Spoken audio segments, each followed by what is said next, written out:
Audio Content Lab. Whether it's a trifling text message, an abrupt email, a curt message on Slack, or a Dear John letter, there's something about communication through words that leaves us lacking. Lacking context, tone, or feeling, and maybe that's the way it's supposed to be. Antiseptic and quick, the written word slaps our brains differently than audio. This is why a face-to-face meeting over coffee, hearing our name across a crowded space, or a speech in a lecture hall are fundamentally humanistic experiences in which communication is at the forefront. The human brain attends to sound in an entirely different way than written language. This is because we've been speaking to one another for much longer than we've been writing and reading. The earliest records of writing can be traced back about 5,000 years, whereas we've been using speech to communicate since the very beginning of the species, anywhere from 50,000 years to 1,000,000 plus. We are listening creatures because listening is learning. It's one of the earliest ways we connect sensorially with our world. So when it comes to podcasts, this newfangled way we distribute content, we're actually treading a communications pathway that's been laid down by our earliest ancestors, one in which we are primed to pay attention to and learn from. In this episode, we talk about the power of podcasts and why they work. We talk about music and connection, and best of all, you don't have to read a single word to connect with this episode. Let's do this. Sounds like Marketing. Sounds like marketing. Welcome to Sounds Like Marketing, the audio content marketing podcast that's here to dial businesses and brands into the importance of sound. I'm Jake Sanders. I'm joined by Paul Julius. Paul, how are you, sir? So far, so good, man. So far, so good. I'm excited about this article.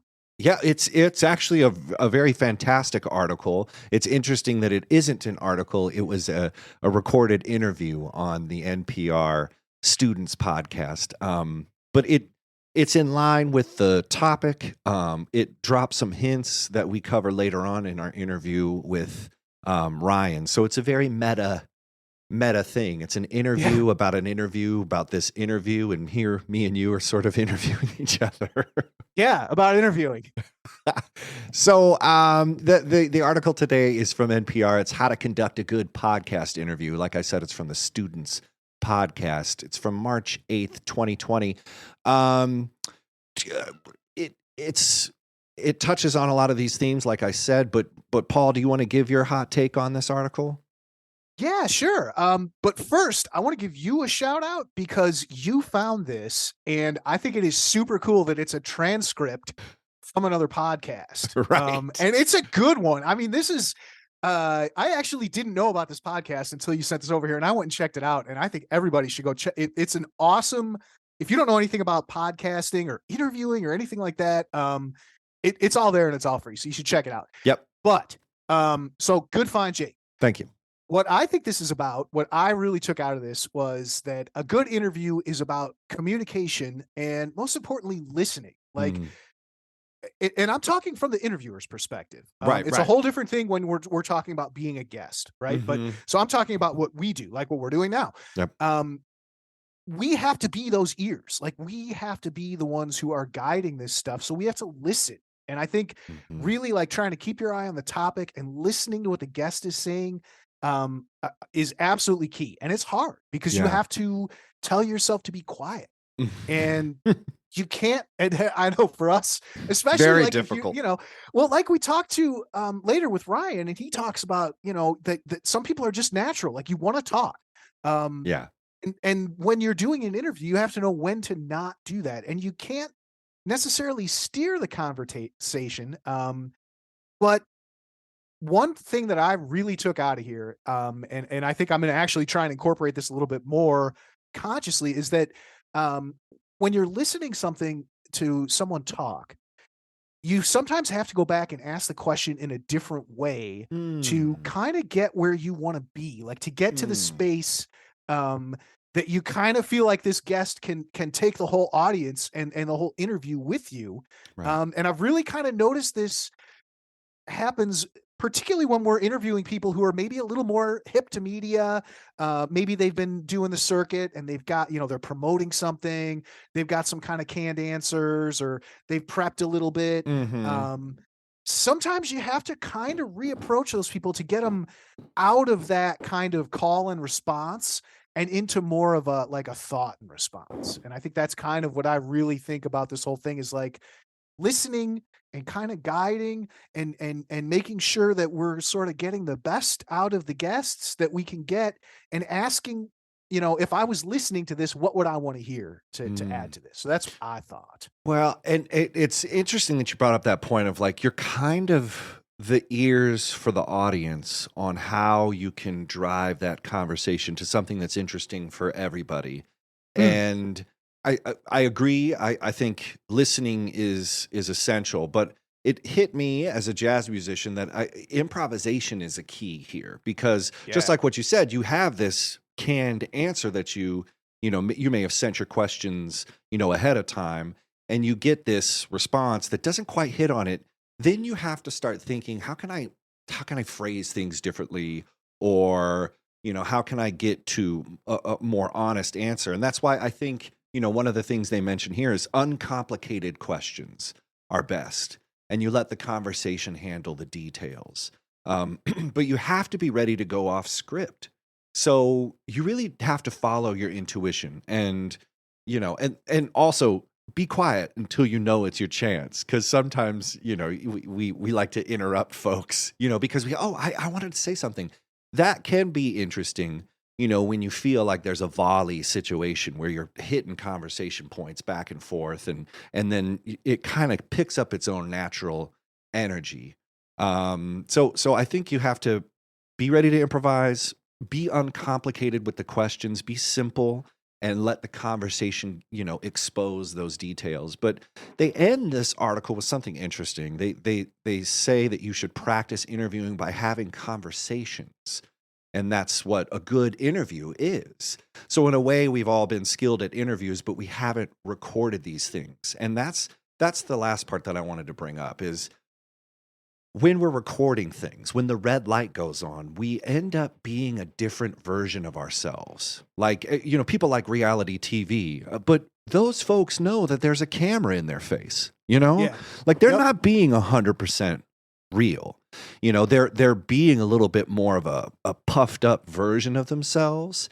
And that's not something you do in a spontaneous conversation. So they're saying practice for an interview by having a conversation. But actually what I think you should be doing is understanding how a spontaneous conversation gets you to relax as if you're not being recorded. If you're really neurotic, you probably are listening to, oh my God, I'm saying that stupid thing again. And that's okay. That happens to everybody. Ryan mentions later, it's like, podcasting is hard because you have to listen to yourself, which can be very an assault on your character. You're like, this idiot again. You're right. But I mean, seriously though, dude, that can be really tough. Like the first couple times you hear, sometimes like even hearing your own voice, because it doesn't sound like what it sounds like in your head, Yeah, you feel like you sound like Morgan Freeman, or we all do. And then you end up sounding like a gas station attendant in New Jersey. Yeah, you're like, that just isn't cool. But what I think I wanted to end on is that conversations are interesting and they can go tit for tat, but there's something about listening to the hard left turns in your thinking and following those white rabbits, like trusting yourself in the spontaneity. Like, me and Paul will often, be on a chat while we're interviewing people and saying, I have a follow-up, or like, this brings up something. I want to say it, and we'll say, go ahead. That's another thing that if you do have a co-host, have a chat window open that you can send messages to each other. That also helps kind of create a nice flow. But I think that you should really follow the left turns, inside your head. Like you're going to be thinking of something weird, bring it up. Don't let those canned answers and questions guide the full conversation. Just say, here's a funny thought, or what this made me think of. And that is sort of a meaty moment for the audience where they get some insights into how maybe you have a thought that they have. and you can be the person to voice that. So in a way, we're doing this for the audience and maybe on behalf of the audience, because the person being interviewed is just, maybe like a deer in headlights, and they might not want to go off script. But if you can come up with some like off the cuff things, you can create more genuine moments. And I think that's why podcast interviews are so important, and they work unlike any other medium. Ryan talks later in his interview, like, this is a very unique thing we have here. On radio, they're trying to get their buzzwords in, or they're trying to like own someone. And on TV, when you see somebody being interviewed, maybe they're on a press junket or they're on 60 Minutes, it's very not canned, but it's very set up. It's managed. That's what I meant. Yeah, it's totally managed, and it's curated, and honest conversations that flow out of podcast, interview based podcasts. There's something that's really enthralling. And, Ryan talks about it. He said it's this ancient connection that we have that is mirrored in this new technology. And it's an exciting time to be doing this stuff. Oh yeah. And it's interesting too, because he talks, we get into Buddhism and all kinds of stuff later, but he kind of talks about how you get into this flow and you get into this state with it. And I've kind of noticed, I have a much easier time like having conversations just like with strangers. Like I can get a full conversation going now, and I'm like, oh, I just put on my podcast interviewer hat, and I can just ask this person questions, ask follow-ups, whatever. Like it's a totally different, like when you get to that level of like you say, improvisation and listening and like interaction, but it's not focused on you.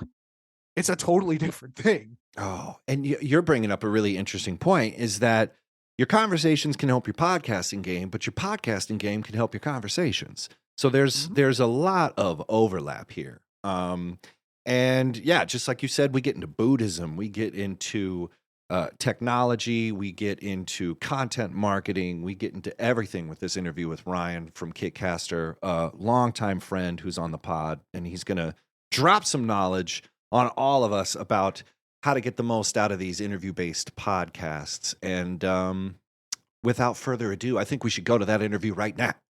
I'm ready for it. Let's go. Let's go. Ryan Estes is a content marketing renaissance man. He's founder of the podcast booking agency KitCaster, co-founder of the podcast platform Wildcast, host of the Talk Launch podcast, and that's just the stuff he does on Tuesday. Ryan started more businesses than most people have fingers, and he's here to talk about the power of podcasts. Ryan, thanks for being here. Love to be here, Jake. Thanks so much. Thank you for answering the call. Let's start off with podcasting. Why'd you get into it? What's your experience in the space? And what compelled you to start KitCaster? Thanks for the question. To begin, I would just like to profess my love for Jake Sanders. I want the world to know I love this man deeply and with all my heart, and I'm not joking. We go back to probably 7th grade in some capacity, but definitely around 9th or 10th grade. Yep. So yeah, we go way back. Yeah, man. So I'm very happy to be here. So thank you, sir. Let's talk. I'm going to spill in some anecdotes here, but okay, let's start with podcasting. Yeah. Because that's the topic. So I began podcasting a long time ago. I kind of date it to iPhone 2, which is when I first got an iPhone. I skipped the first gen and went to iPhone 2 and kind of toggled over to the podcasting app, and got turned on to this amazing podcast called Field of Weeds, which was a Buddhist podcast. This man named Henry Grevenberg, who was a expat Korean Zen monk, wrote this this kind of like collection of essays about his experience coming out of the monastery and working in construction in LA, and they were absolutely extraordinary. So kind of a non-typical podcast, the fact that it was more of an audio series about of essays. Yeah. But it was unbelievable. So that really began my relationships with podcasting and kind of discovering a litany of different shows from there. And also kind of with an idea that like, man, this could be something I could do. Mm. At the time, I was kind of like pivoting my career from music into entrepreneurship and business, Mm-hmm. specifically internet marketing. Mm-hmm. I had 2 young babies, and, Jake, maybe you can attest to this, local music is not necessarily the fulcrum of commerce. Right. So Hit the merch table. You know? I had a bit of pressure to provide as a father. Yeah. So I was doing some soul searching, and also some circumstances, around performing music led me to really quit in a dramatic fashion. So I had this hole in my heart, which was music that was not being filled, and I started podcasting as a means to fill that because my first podcast really was calling my musician buddies and getting around and talking trash around a microphone, which is really the best part of band practice. Working the songs for the thousandth time and waiting for the bass player to get in the pocket or the baritone sax player to stop goofing around. You know Sorry. what I mean? Yeah, the best part is just drinking beers and talking trash with your buddies, and so that was my first podcast. It was called 8th Grade Ball, and I absolutely fell in love with it. I think a lot of people that stick with this medium, they're just natural talkers, and so they take right to it. Flash forward a couple of years, I started a podcast called the Denver Business Podcast, where we talk to local CEOs and founders of business here in Denver. Really was using that as a loss leader for my marketing agency. That evolved into a Talk Launch podcast, which was much along the same lines, only with national in scope. And from there, I met Brandy Whalen, who's the co-founder at KitCaster. Mm-hmm. She was working in PR, and she would book her clients on my podcast. And we really clicked, just on a personal level. We were getting coffee one day, and she's kind of like, "Hey, let's work on a project." And I was like, "Yeah, let's do it." It's like, we know each other through podcasting, so that seemed like a logical next step. We threw around a couple ideas and kind of landed on a podcast booking agency, which essentially would find guests for other people's podcasts. We put a pilot program to that, had some success, so we decided to wrap a brand around it and go for it. So, 4 months before COVID lockdown, we officially launched KitCaster as a podcast booking agency. Specifically, KitCaster works with funded startup founders. We work with entrepreneurs with exits, C-suite executives, and we book them on other people's podcasts. Um, so we go into COVID, anxious as everybody else, but at that time, podcasting was some of the only media being created, and so we saw a nice spike in podcast enthusiasm at the time, and we're able to ride that wave to kind of where we are today, a team of about 20, I think, and really trying to provide service to podcast hosts by finding them amazing guests. Our clients are the guests, so we work really hard of helping them craft their story and share that to relevant audiences. And we're always really conscious of the podcast audience that we're kind of creating win-win situations for them. So the substance of the conversation is juicy enough for them to tune in. Man, love that. Yeah. So it's interesting. You talk about the lockdown and how things really spiked there. And I think a lot of people maybe started podcasting because there was nothing else to do. But like the average lifespan for a podcast is 187 days. So like, why are so many people starting but not keeping it going? Like it seems like is it like inertia, momentum? Like, what do you think people and specifically marketers don't get about a podcast? I don't think they know how much work it is. Yeah. True that. There's a lot of moving parts, you got to show up and record the show, you got to listen to yourself which is spiritually damaging sometimes. You have to edit the show in some capacity. You have to publish the show. You have to promote the show. You have to deal with nobody cares about this thing that I really care about. It's hard, This isn't something that's really easy. A lot of respect to you guys for being perseverant. Is that a word? Yep, I think it is. Yeah, I like it. I like it. Yeah. and build your audience. It is not an easy thing. It's one person at a time, and it takes a lot of care. And it also just takes kind of a calling. People are talkers, will find ways to talk. And, perhaps the older we get, and this is true with COVID as well, your bubble of people to talk to gets smaller and smaller and smaller. I can only talk to my friends for so long, or my wife, because they've heard all my nonsense a million times. They don't want to hear me droll on. So, podcast gives us opportunity to spread that. So, I think people have this initial enthusiasm, whether it's podcasting or playing guitar or mountain biking or whatever, and it wanes, and then they go on to the next thing. With that, it's probably true about any hobby, Right. but I think people really overlook the work and care that they put Yeah, that's a into great point. And I mean, producing a podcast for a long. sorry, we broke up a bit there for a sec. That's a great point. But so is there kind of like a topic? Is there something about it where you think, hey, this is great, and there just isn't? I'm just trying to find an angle where like maybe there's a marketer's miss. Um, that it's not, you can't just say, hey, we're gonna publish our blog posts as audio something or whatever. Like this is a show.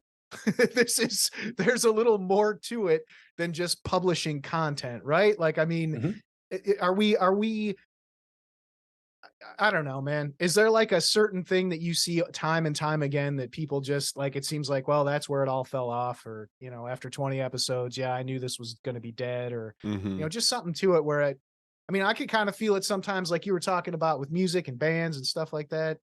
I don't know. Podcasts seem to sometimes have that same kind of vibe. Yeah, absolutely. I think if we're talking specifically about marketers, especially if someone's, a performance marketer, you know, podcasts don't fit neatly on spreadsheets at all. And unless you're really excited about a 0.04% click-through rate, this is going to be a letdown. It just is, because you can't quantify what happens on a podcast oftentimes. You couple that with the way you measure listeners is murky at best and downright lie at the worst. If it's a marketer and they're really concerned with data, they're really concerned with their numbers, they're really looking for some kind of like way to demonstrate value, that's not just intrinsic to the conversation itself, it's going to fall apart. Especially if they're using it for customer acquisition, they're like, well, 7 people listen to it. I'm not going to get any customers from this. They'll move on. And they're probably right to, because that's not really a fair expectation for a young podcast. You really want to, I think, be in the business of repurposing the show if you're looking for attribution, and you're going to really want to like double down on what you can get out of the conversation itself, because there's something magical about conversation. If that's not your bag, then you'll probably bounce.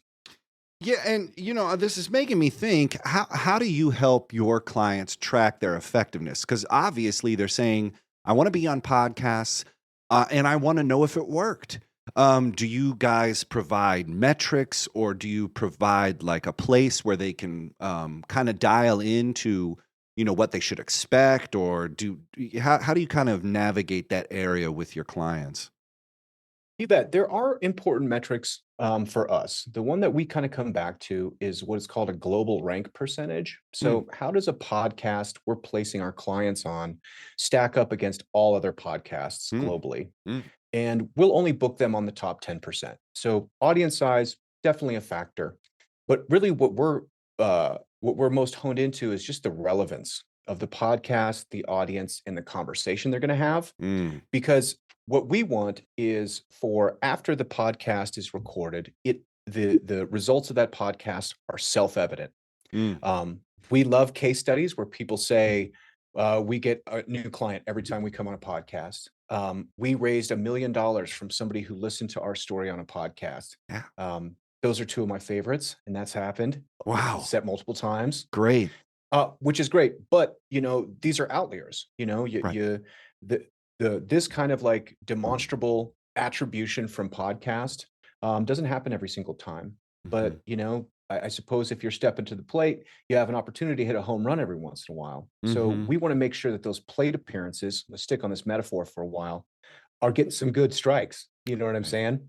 So if we find the right podcast host, the right audience, and we can really hone in on the conversation that our clients would like to have based on the outcomes they're looking for, then the benefits of the podcast interview are self-evident. They leave and we're like, wow, that was awesome. And that's really kind of what we're looking for, is that wow. Yeah, that's amazing. And it's interesting that it's butting up against this concept of performance marketing, growth marketing.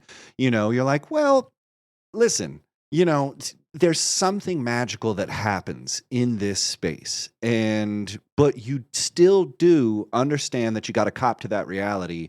There is a chance that you're going to want to track this. So you've kind of got right in the middle, right there. It's just saying, like, there's something magical, but there's also something tangible. And that's where that meets. And I think that's kind of refreshing, because a lot of agency marketing client dynamics are just like, just trust us, like, have faith. And you're like, "Ooh, is that really going to work?" And it's cool that you have examples of, somebody coming back with those. But, you say you got into podcasting from sort of a non-typical Buddhist, essay-based, podcast, but then you've gone into this interview format. What do you think the future of interview podcasting looks like, and where do you see this industry headed? Well, it ain't AI. You don't want to interview Chat GPT? Yeah, exactly. You know what I mean? You can find my Chat GPT. You can speak to him. Just schedule a time with him. He knows me better than me. Exactly right. Yeah, maybe that is why I like it too. I tell you what, the AI stuff starts freaking me out. Yeah. That it's like the end of art. Yeah. That everyone's going to have their own personally curated art, and it doesn't even matter. Like, it's already been done. You know what I'm saying? Like, Absolutely. new movies will be like, you just say into the microphone, give me George Clooney, 2 car chases, a dragon, and Sean Connery as his dad. Go. Yep. Oh, sorry. And Selma Hayek. And then it's just the best movie you've ever seen. So that freaks me out a little bit. So I guess maybe part of what I love about podcasts now is that it feels to be soothing and like comforting the human nature.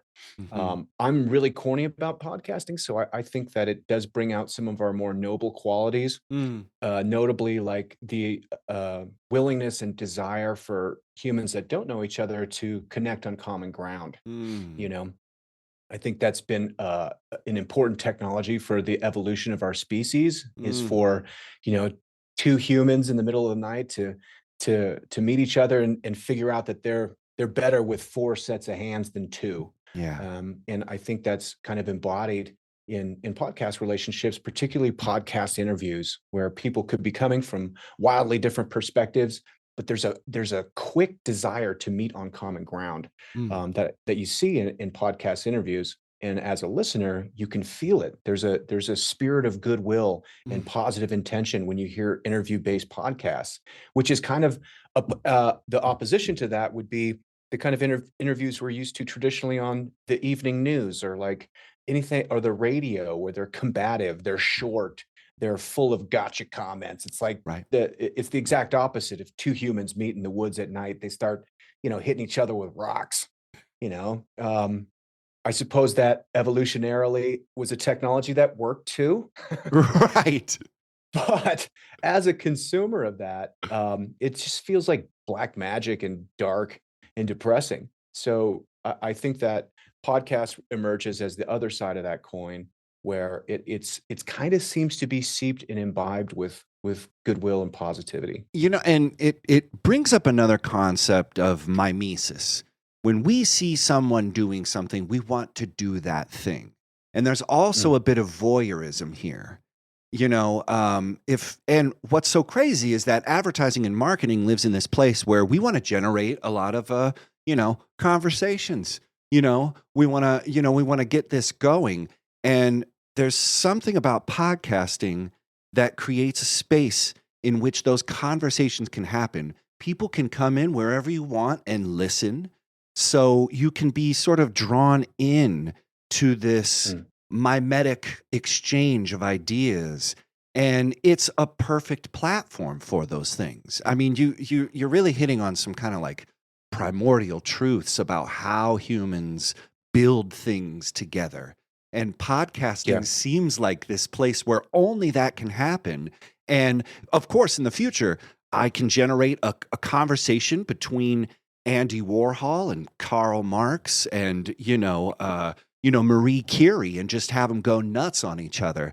But you're participating in a setup reality, whereas an interview based podcast creates raw conversations. And depending on how tight you edit it, you get to really get a sense of how people engage with one another. And it helps you learn how you want to engage. And maybe I'm just talking and this isn't a question, but I think you really hit on some amazing thoughts around why podcasting itself just works for humans. Yeah.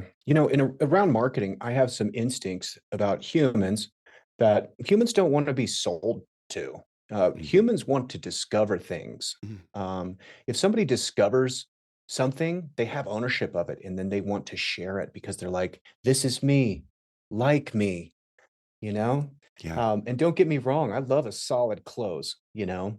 There's something about the algorithm when it's getting a little chilly and I get an advertisement for some sweatpants. I'm like, "Boy, internet really knows me. Yep. I will buy those sweatpants. Thank you."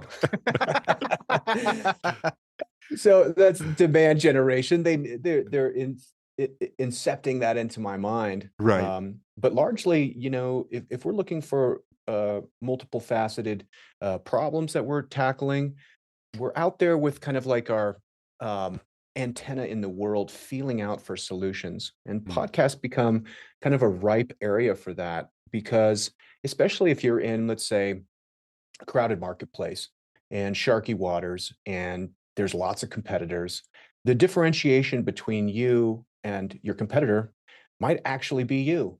And that the reason why people gravitate to your product is because of you. And that's true for charismatic people, no matter what the product is. But it's also the a result for people that aren't traditionally charismatic, that we've seen has kind of been a big surprise. We work a lot with engineer founders that are used to glowing rectangles and not interacting with people, that are maybe a little insecure about like how they're going to show up in an interview. Interesting. Um, and they've done absolutely fantastic, because by being vulnerable, especially if it's hard for you, some of that polish is more of a sales pitch. But if you're vulnerable, you're a little bit, dare I say, awkward or having a hard time with the question, people rush to meet you where you are, because it's relatable, and they're like, "Boy, it does seem kind of stressful to be on a podcast." And now it's an endearing characteristic. So we've seen a lot of that, of people that are, not necessarily super media savvy, but have extraordinary results from podcast interviews because it endears them to the audience. There's definitely like an intimacy, like the podcast that I like the most. It almost feels like you're just sitting in on a conversation. It Yeah. doesn't like Yeah. sometimes, especially the celebrity ones, it seems like sometimes like they just have these canned answers and you're going to hear the same thing, whether they're on a podcast or, Good Morning America or whatever it is. But when you Right. can really get in and start to hear it, it's like, wow, this person is, a real person. We're not having this AI talking to an AI. Um, I think there's definitely something there, but it's also kind of a pitfall too, because if you're not, it's if you're kind of plastic, maybe it's not the platform. But I wanted to ask kind of about that. Do you have any stories that you could share, like about a client who booked some shows and saw really great returns? And then the other side of that, like horror stories or things, that took a turn into the abyss. Yeah, absolutely. So I think we've had 500 clients, um, and we've booked them on, I think, probably close to 8,000 different podcasts. So we've had definitely a good sample base, perhaps, to kind of view human psychology through the lens of funded startup founders in particular. And it really seems that there's kind of this interesting delta that's emerged where you have one person out of 100 who's unbelievably witty, great product, great story, great at delivering it, absolutely kills it on podcast. Amazing. You have 10% of people that are fantastic and go through podcasts. They stay with us for years. They're awesome. You have the big mass of most people that need a little bit of help. They need some feedback. They're grappling with some emotional material that's uncommon for them. And we bring them through this podcast experience and they have a very positive one. You have the bottom 10% of folks that um, come in a little chippy, let's say. And it's our job to really kind of warm them to this. Oftentimes, these are folks that have been coerced into a podcast campaign uh, by their marketing director. And so kind of they're getting drugged through it. These folks, we also love to work with them. And then there's one person who's an absolute psycho out of 100. And I don't know why this happens. And I hate to say psycho because that seems disrespectful to psycho people. But these some of the folks that just want to put a disclaimer for all the psychos out there. Right now. We are with you. Okay. Yeah, and they just stop lighting a doll on fire, and they're like, "Wait a minute, mad at us. What about me?" Yeah, like real psychopathic, narcissistic, self-centered egomaniacs. Which I have no experience at working with these people. I suppose it's just the component of podcasting that is media that when these self-promoters are looking for opportunities, well, they come under our radar. Um, we've worked with them enough to know how to get them out as soon as possible. So I just bring that up to because it does seem to have this parallel. It's like the Dark Crystal, if you take out a Skeksis, you lose one of the old ones. You know what I'm saying? Like there's a balance here somehow. I don't know. I'm always looking for this like spiritual symmetry in the world. Yeah. But as far as positive experiences, almost all of them are extraordinarily positive and really cool. Results, the ones I love to talk about are these fundraising opportunities. It's happened twice where people have raised $1 million plus, and the connection has been made through podcasting. Because that's an extraordinary large amount of money. Yeah, that's crazy. But also that was the desire and the outcomes that they wanted. So there's nothing better than, it's almost Christmas here, delivering a gift to somebody that they've been looking forward to, the look on their face. It's amazing. So we get to have that experience all the time. Some of the other outcomes that people are looking for, new clients, of course, that happens all the time. Thought leadership is a big one. We work with a lot of people that have a lot of competition that are really looking for opportunities to differentiate themselves personally and professionally, helping them work through their own story to find amazing nuggets and anecdotes that endear them to audiences. That's really satisfying. People are looking for hiring. Not so much the last couple of months, but certainly over the years, are looking to recruit. So giving them opportunities to find an audience and bring them over to their team, kind of lure them over, so to speak. People that want return business, people, well, there's just a litany of results that people are looking for, and it's really satisfying to get those emails and phone calls of like, hey, this happened and we're so excited about it, and I want to make a video for you, and kind of go through all those things. On the other side, the nightmares. Oh, sorry, Jake, you want to go ahead? No. I was just thinking about the podcasts themselves that receive these guests are probably also equally thankful. Like, man, this is a great guest for us. It's not just about your clients. It's also kind of helping the shows that they're on build their own, audience, which I think is brilliant. Yeah, and that's the only way it works. The only way it works is if we're really strong and supportive of podcast hosts. So that they trust us, and we take that really seriously. Yeah. So yeah, for the podcast hosts, they get it. And podcast networks, we work with, giant podcast production teams that we're kind of like their secret back pocket connection Yep. where they'll hit us up and be like, in 2 weeks, we have a show about this. We need an expert in this. And through our, portfolio of clients, we can usually find 2 or 3 opportunities for them. Like, hey, how about these guys? And they pick one, and so we become kind of like uh, a trusted arm of their podcast production team, which also feels really good Yeah. from my seat. To Right. be able to really be helpful and connect people in like these like kind of uncanny ways. Well, and I'm sorry I interrupted you. You were going to tell us a negative story, which I would love to hear. I was trying to filter them down. You know, the I suppose it's nothing dramatic, really ultimately it just comes down to recognizing that some people along their path are stumbling through a dark forest and lighting that forest on fire. And so sometimes the way that comes through to me, it is kind of funny. I'll get an email from a podcast host. And if I'm getting emails too, if it's like not going to agents or whatever, I take notice because it's like, oh, why are they hitting me up? And Right.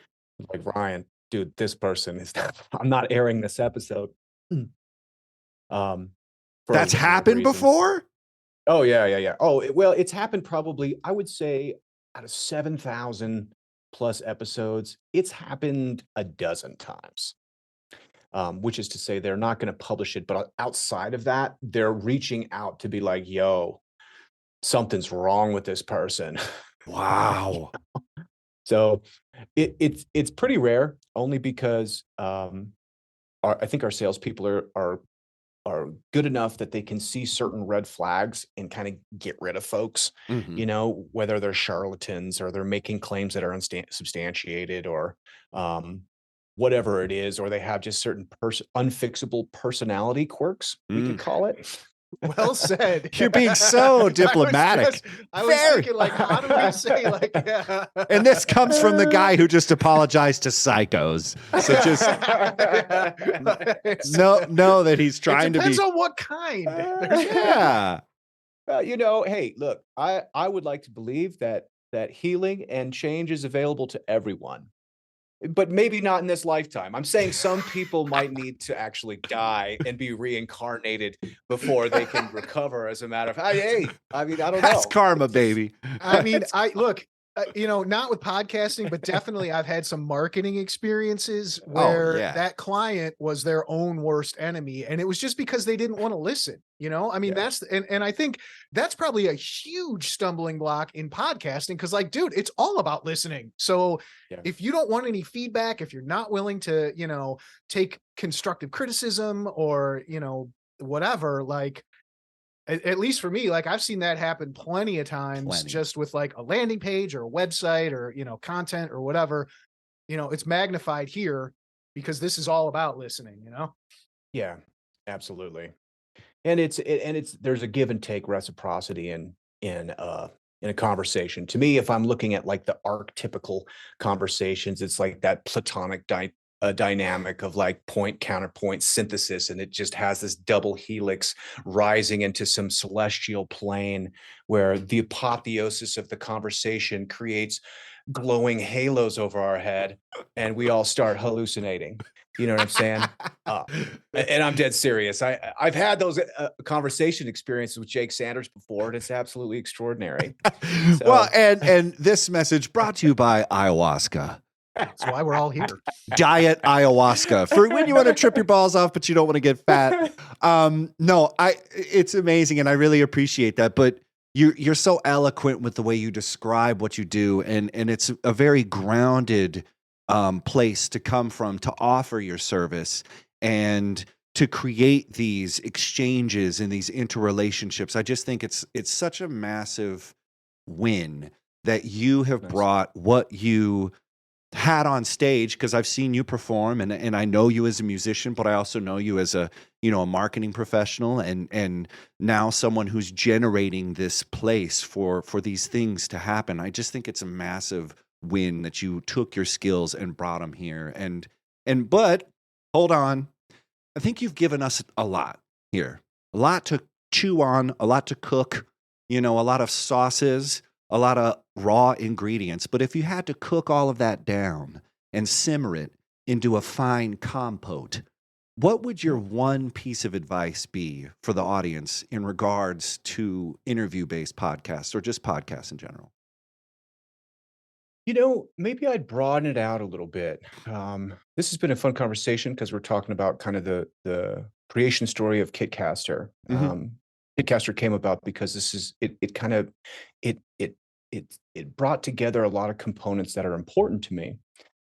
So I kind of have a methodology of like how I figure out what's important to me and how to spend time on it, and maybe that would be helpful for the audience. There's basically three things that have to coexist for me to jump into a project. One, it has to make money. Two, it has to be fun. And three, it has to be of service. Mm. So it has to make money because I got mouths to feed. And also, I know myself well enough that if it doesn't make money and I'm going to do it, I'm going to be in my closet writing love songs to that no one will ever hear. So I have to keep myself focused because there's only so much time in the day. It has to be fun. If it's not fun, I just also know myself well enough that I'm just generally not going to be kind of averse to doing it, Right. And not only that, but I'm going to have a hard time recruiting other people to do it. There has to be an element of fun in a project, or I'm just frankly not going to do it. Right. And then the last piece is it has to be of service. I do feel that like I have a job to do here on this planet as a human being before I am reincarnated into my next lifetime. And being helpful is wonderful, but being useful, I feel like is a order of magnitude greater. And if I can find opportunities to be useful in this world, it's incredibly important to me to do that.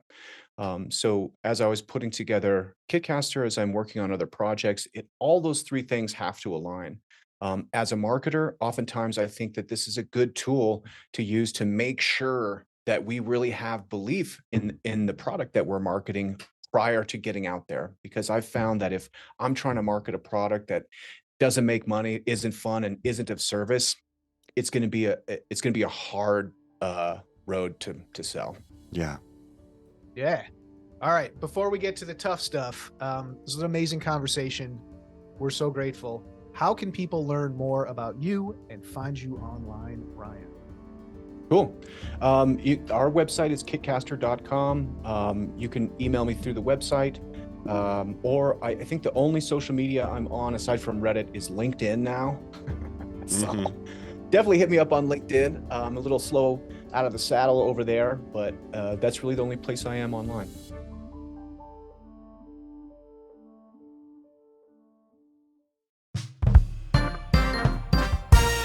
Time for a sound quiz. Are you ready? Yes, let's go. All right. What is your favorite sound in the world? Favorite sound in the world? I could go a lot of different directions, but the most incredible thing I've ever heard was I found it on Tumblr. It was a recording, a very rough recording of a girl humming along to the sound of the 60 cycle hum in an alley, breaking down boxes. And she was harmonizing and making melodies from this buzzing sound from what I imagine was a walk-in cooler.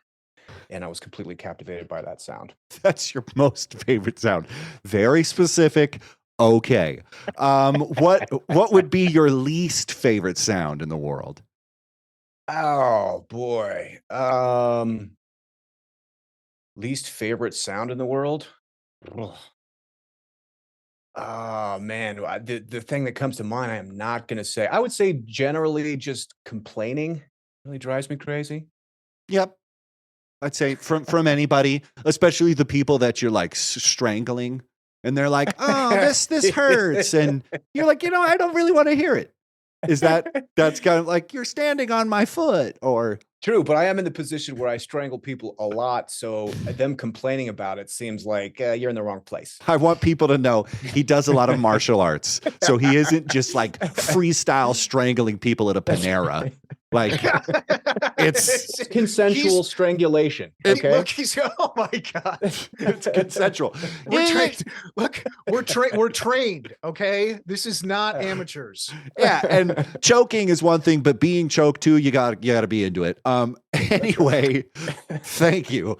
This is taking so many routes. And if you like to get choked, I love that for your journey. Okay. Anyway, here is our sound quiz. We're going to play you 3 sounds and you have to guess where they're from. Are you ready for this? Shreddy. Okay, here we go. Here's the first one.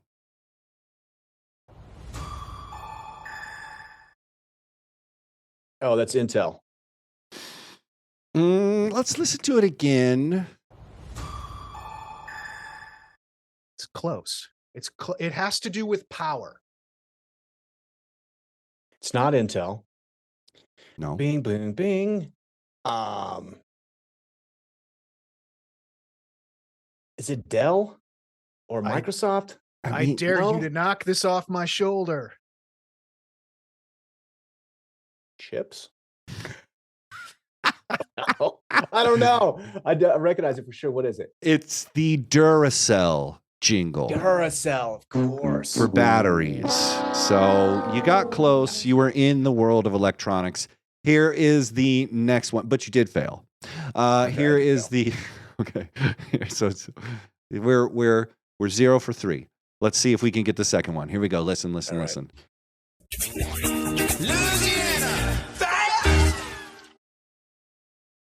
Oh my God. Is that credits free score or credit score free thing? No, listen to it. Listen to it closely. I'll give you another pass. One more time. Okay.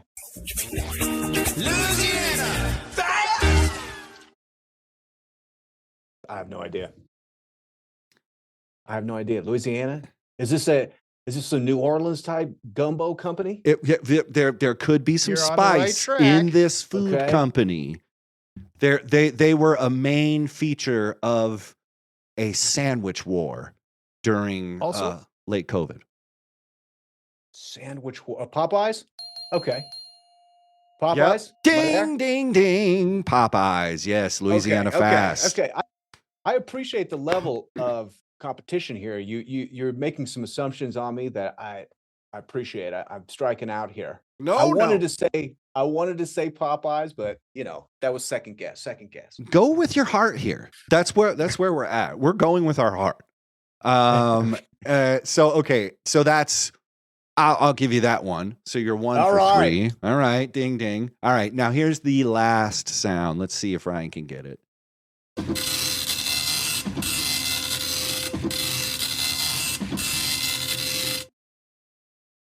That's the sound of the dot matrix printer. Ding, ding, ding, ding, ding. Yes. Bam. Yes. Oh, he got it.